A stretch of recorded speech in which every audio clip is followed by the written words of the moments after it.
theory, if you put all of that effort that you're gonna put towards paying your mortgage into educating, learning, into financial education, and then putting it into practice, there's probably a very high chance that you'll do better investing it somewhere else.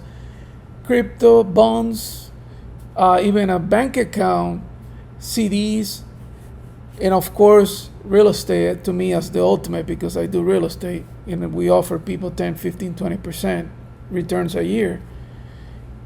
Ultimately, you're going to be able to actually pay off your mortgage after 7 years if you want to, and have money left after that. Guys, you can put your money into a super large cap mutual fund yielding 5%.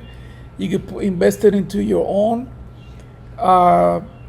company, the company you work for, because you've been on that company for 10 years. You know there's new technology, there's a new product coming out. And of course, you want to put that money into that company because you know it's going to do well. Buy a rental property, which is ultimately to me the best. Do Airbnb, VRBO. Why would you leave that money into the property when you're only paying 2.5%? And like we discussed before, really the true cost is only 1.5%. And don't quote me on numbers, guys. Just quote me on the idea that I'm talking about. Because the main reasons why paying off the mortgage sometimes does not make sense, especially with these very low rates nowadays. But there's also other benefits that are tied to it. Indirect benefits, like I've interviewed a lot of lawyers that when it comes to suing people for malpractice, whatever the case might be, they go after people that have paid off assets, clear assets. And I'm gonna go over why. People don't think about it, but whenever you have a loan with a bank, you have a partnership. There's mutual interest on that asset. So if somebody tries to sue you, your bank is your partner.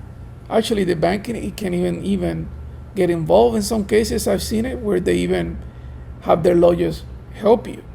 Okay, so, but for the most part, it's a deterrent when somebody's trying to sue you, the fact that you have a mortgage.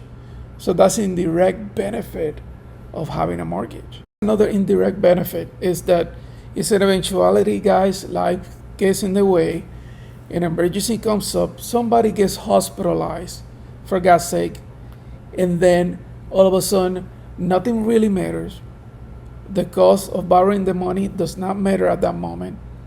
You want to do this for your grandkids or even your kids, whatever the case might be. What happens is now that you have the home paid off, now you're going to either get a second mortgage on a later day where your financial situation is not the same and you're actually paying higher interest, or even perhaps even worse, using a credit card to do this. It will happen. You will do this for your family. So once you just keep the money, invest it, have it more liquid, do not pay off your mortgage, pay it off to whatever amount you feel comfortable with, pay it off to whatever mortgage payment you feel comfortable with long term, and keep the rest of the money for emergencies. This will happen.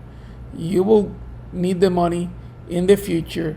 Hopefully your financial situation is the same. Hopefully your credit is the same and you're still able to tap into the equity. Chances are that what we're seeing right now, these historic rates of 2.5%, will not repeat themselves in the future. So why don't you lock that now? Why don't you pull out as much money as you can now? You could always pay it back if you don't need it, but do not make the mistake of pulling all the money out.